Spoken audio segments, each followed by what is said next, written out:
भैया साहेब, प्रत्येक माणसाच्या हातून काही ना काहीतरी आयुष्यात चुका घडत असतात. आमच्याही हातून असंख्य चुका घडल्या. आज तुम्हाला असं वाटतंय की रागिणी वहिनींचं चुकलं, पण कोण चूक आणि कोण बरोबर हे आम्हालाही चांगलंच माहिती आहे भैया साहेब. आम्हाला असं वाटतं की रागिणी वहिनींसमोर काहीतरी विचित्र अटी ठेवण्यापेक्षा सुद्धा मोठ्या मनाने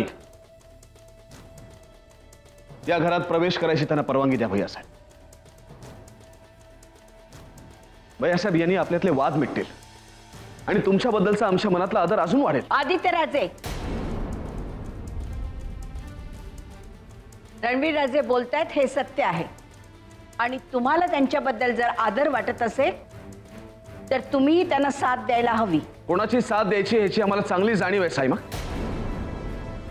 आणि केवळ भैया साहेबांना वाटतं म्हणून आपली चूक नसताना त्यांच्या समाधानासाठी माफी मागणं किती योग्य आहे आम्हाला सांगा. बघितलं साईमा, हा या ना आमच्याबद्दल वाटणारा आदर.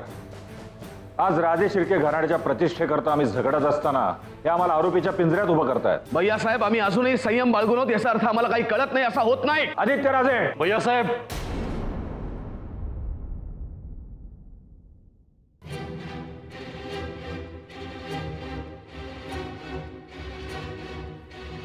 आमच्या इथे येण्यामुळे तुम्हाला होणारा त्रास आम्ही समजू शकतो. त्यामुळेच आम्ही इथे यायचं टाळत होतो. पण आमचा नाईलाज होता तो विक्रममुळे. भैयासाहेब, आपल्यामध्ये वैचारिक मतभेद कायम होत राहिलेत, पण तुम्ही रागिणीला आमच्या आयुष्यातून दूर कराल असं आम्हाला कधीच वाटलं नव्हतं.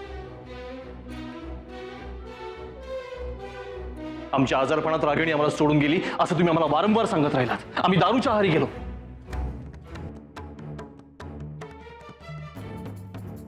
प्रत्येक घोटाबरोबर आम्ही रोज मरत होतो, तरी तुम्हाला आमची दया नाही आली. तुमच्या हातून घडलेल्या चुकांचं प्रायश्चित्त मागायचं सोडून बरं तुम्ही रागिणीलाच माफी मागायला सांगताय.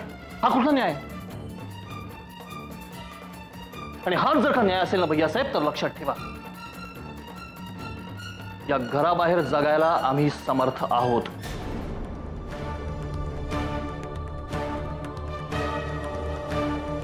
त्यासाठी रागिणीने तुमची माफी मागायची गरज नाहीये. चल रागिणी. नील भैया, थांब नील.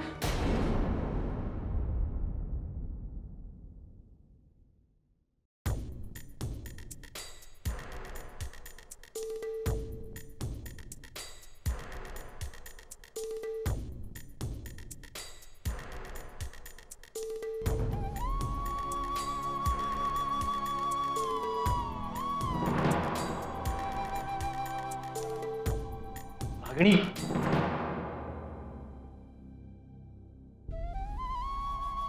साईमा माफी मागायची असेल ना तर ती रागिणीने नाही, भैया साहेबांनी प्रियदर्शनी वहिनींची मागायला हवी आहे. भैया साहेब, वहिनी ज्यांना आम्ही बहिणीसारखं मानत आलो, त्यांच्या आणि आमच्या नात्यावर संशय घेतला भैया साहेबांनी. आणि म्हणूनच साईमा, या घरात राहण्याची इच्छा असूनही आम्ही कायम घरापासून दूर जात होतो.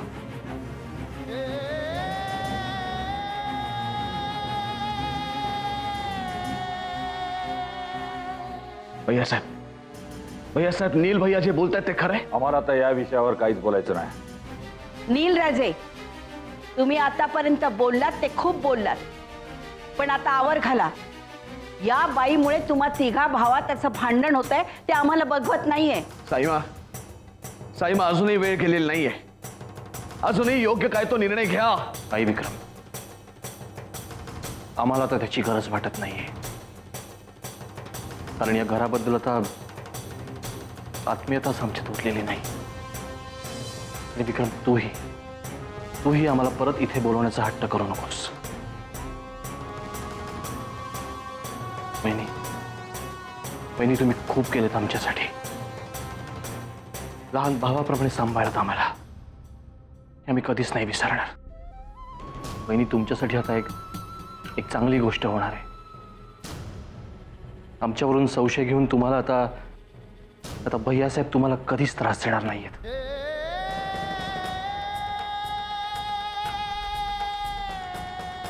कारण आता आम्ही या घरात राहणार नाही आहोत. चल रागिणी, या महालातल्या खोल्या खूप मोठ्या आहेत, पण तिथे नात्यांना जागा नाहीये. आपण जाऊया आपल्या जगात.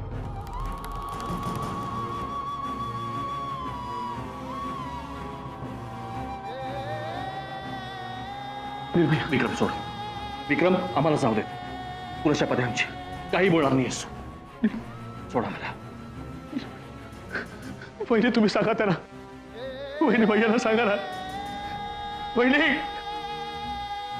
साईमा, साईमा, साईमा नीलभैया चाललेत, त्यांना अडवा प्लीज. साईमा, साईमा ते कायमचं निघून जातील आपल्या. तर साईमा प्लीज, साईमा. वहिनी तुम्ही तरी काहीतरी करा.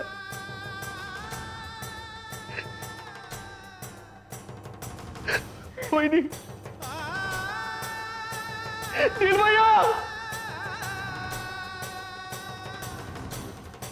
नीलभैया थांबा ना प्लीज.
हॅलो हॅलो हां हॅलो, मी साक्षी बोलते. हॅलो हॅलो, इथे रेंज येत नाही आहे. Hello hello Wagle.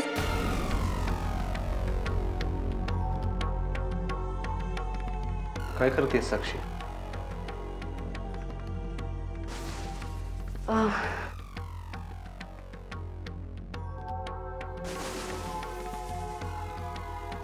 राज, फोन कोणाला करत होतीस?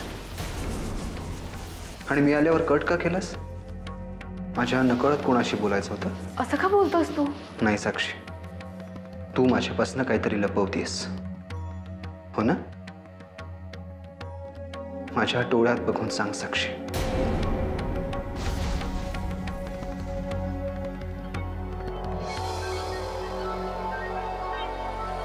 तू माझ्यापासून काहीतरी लपवतीयस, हो ना?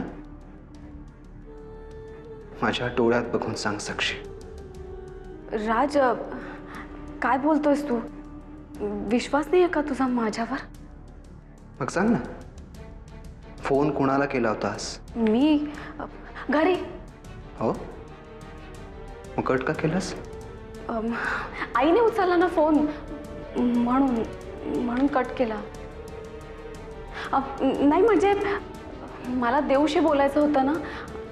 आईला कसं सांगणार मी इथे तुझ्या बरोबर आहे म्हणून. चल झोपूया. मोबाईल कधी घेतलास? हा, देवचं लग्न ठरलं ना, म्हणून तिने मला गिफ्ट दिलाय. बघू मोबाईल. बघू. हा. राज, राज तिथे कोणतरी आहे. मला असं वाटतं कोणतरी आपला पाठलाग करतंय. तू थांब, मी बघतो.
का नाही थांबवलं त्यांना?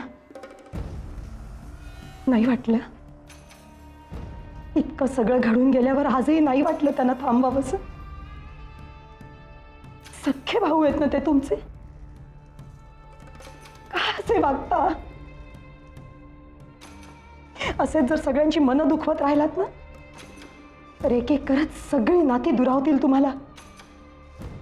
कोणी राहणार नाही तुमच्या जवळ. ज्या वेळेला तुम्हाला गरज पडेल ना माणसांची तेव्हा एकटे असाल तुम्ही. सगळं असेल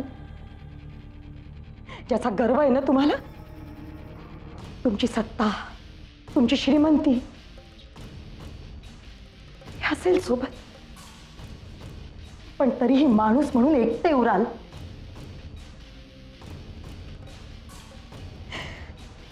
एक गोष्ट आम्ही तुमच्या समोर कधीही बोललो नाही, पण आज नील भाऊजींनी सगळ्यांसमोर तो विषय काढला आणि बोलल्या वाचून राहवत नाहीये मला. तुम्ही आमच्या चारित्र्यावरती संशय घेत आला. आज नील भाऊजींनी सगळ्यांसमोर तो विषय काढला, त्यावेळेला आमच्या मनाची काय अवस्था झाली होती कधीही कळणार नाही तुम्हाला. नका असे वागू. अशीच सगळ्यांची मनं दुखवत राहिला तर एक दिवस पश्चाताप करण्याची सुद्धा संधी मिळणार नाही तुम्हाला. आम्ही असेच वागणार, कारण लोकांना आमची गरज असेल पण आम्हाला कुणाचीही गरज नाही.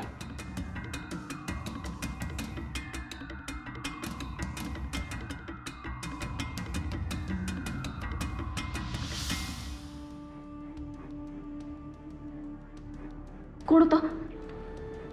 कोणी नाही. हो, मला असं वाटलं कोणतरी आहे तिथे म्हणून. भास झाला असेल. चल झोपूया.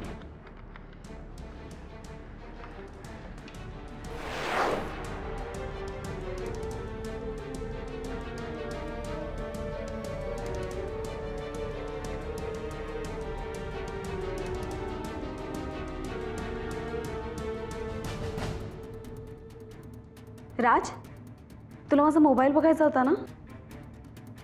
बघू.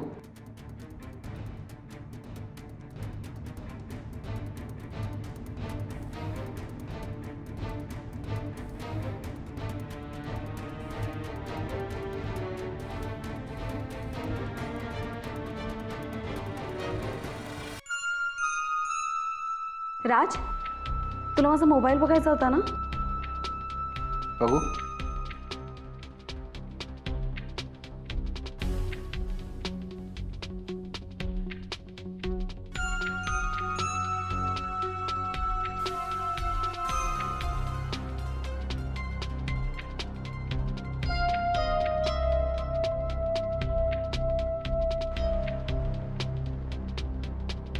कसं आहे? छान आहे.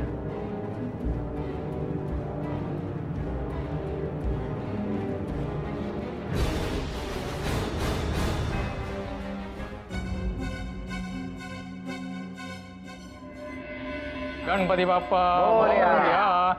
गणपतीच्या डोकीवरती अक्षता व्हायच्या. यान्तुरे वगणांतर्वे पूजा मादाय पार्थिवे इष्टकाम प्रसिद्धार्थम पुनरागमनाय च स्वस्थाने स्वस्तिने बाबा आवाहित पार्थिव सिद्धिविनायक देवता विसर्जयामी. पाठ थोडासा सरकवायचा. पार्थिव सिद्धिविनायक देवताभ्यो नमः. नमस्कार घ्यायचा. प्रार्थनापूर्वक नमस्कारम समर्पयामी. आता गणपतीचं विसर्जन तलावात करायला हरकत नाही. कशाला?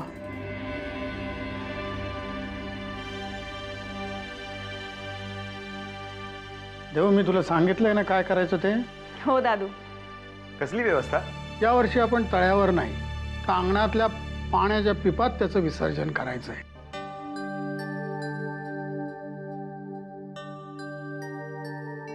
पण दिवी सरे पाप आहे. गुरुजी, नदीला आपण संजीवनी म्हटलंय ना शास्त्रपुराणामध्ये. मग त्या नदीत रसायनं निर्माल्य मिसळून प्रदूषण वाढवायचं? हे असं प्रदूषण वाढवणं हे चुकीचं, हे पाप आहे गुरुजी. पण बाबा, आपण इतके वर्ष तलावातच विसर्जन. अरे, काळाप्रमाणे प्रथा बदलायला हव्यात मकरंद. हे जर आपण नाही करायचं, आपल्यासारख्या सुशिक्षित माणसांना नाही करायचं, तर कोणी करायचं? तेव्हा आपण अंगणात पिंप ठेवलेला आहे, त्याच्यामध्ये गणपतीचं विसर्जन करायचं आणि त्याचे आशीर्वाद घ्यायचे.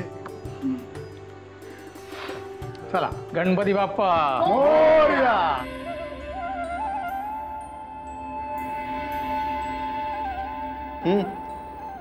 चहा.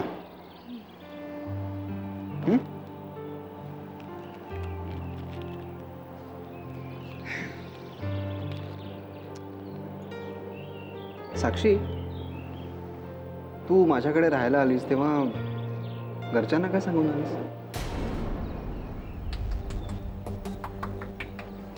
विशेष काहीच नाही. नाही, पण काहीतरी सांगितलं असेलच ना.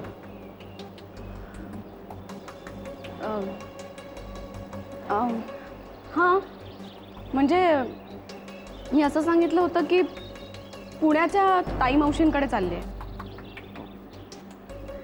पण जर तुझ्या घरच्यांनी तू मावशीकडे पोचलीस की नाही हे बघायला फोन केला तर? अरे नाही, काय ना, मी वरचेवर जात असते ना, म्हणून नाही विचारणार.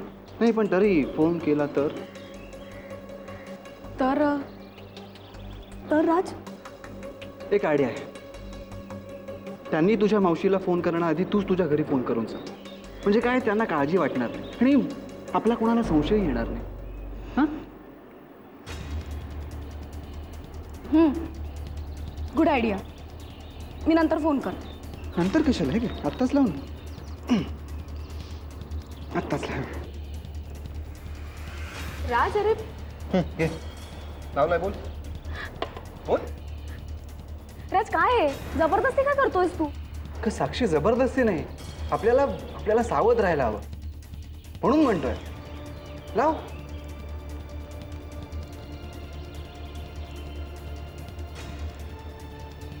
जरा स्पीकर ऑन. राज, साक्षी, माझा कोणावरही विश्वास नाही.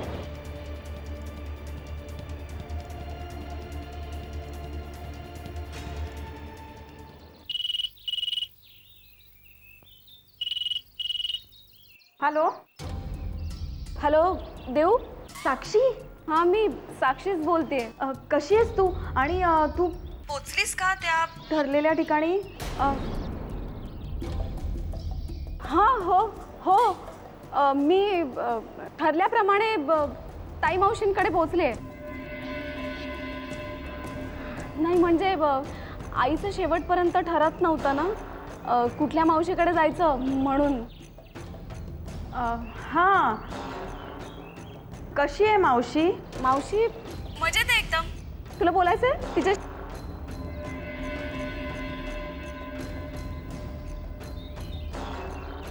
नाही, नको, मी नंतर फोन करीन. बरं ठीक आहे. देऊ, मी ना आता खूप थकले आहे. थोड्या वेळाने फोन करू? एक काम कर, तूच मला फोन कर, मग आपण नंतर बोलूया. हां हां, बरं. पण साक्षी, काळजी घे. आणि सावध राहा.